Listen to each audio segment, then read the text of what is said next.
నమస్తే ఫ్రెండ్స్, నా పేరు సాయి కృష్ణ ఆజాద్, సుప్రీంకోర్టు అడ్వకేట్. మాకు విజయవాడలో, అలాగే హైదరాబాద్లో, మాకు ఢిల్లీలో కూడా ఆఫీస్ ఉంది. కేవలం అపాయింట్మెంట్ కోసం అయితే పై నెంబర్ని సంప్రదించండి, వేరే ఇతర కాల్స్ అయితే చేయొద్దు. ఓకేనా? సో ఈరోజు చక్కటి అంశంతో మీ ముందుకు వచ్చా.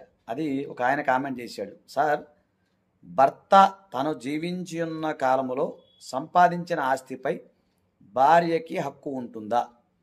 ఇది అడిగిన ప్రశ్న. ఒకటేనండి, మళ్ళీ చెప్తున్నా.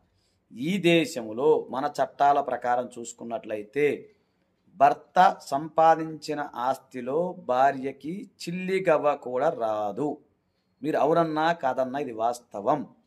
అదేంటండి, భార్య మరి కష్టపడి సంపాదిస్తుంది కదా, భార్య కష్టపడి భర్తని చూసుకుంటుంది కదా, అవన్నీ చూసుకుంటుంది కదా, అయినా సరే, లేదా భార్య కష్టపడి సంపాదించిన ఆస్తి అయినా భర్తకు కూడా చిల్లిగవ్వ రాదు.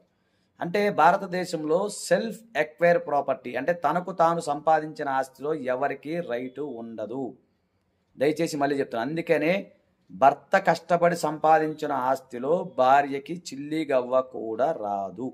ఒకవేళ డైవర్స్ వెళ్తే మెయింటెనెన్స్ మాత్రమే అడిగే రైట్ ఉంటుంది. ఓకేనా ఫ్రెండ్స్? థ్యాంక్ యూ, నమస్తే, జై హింద్.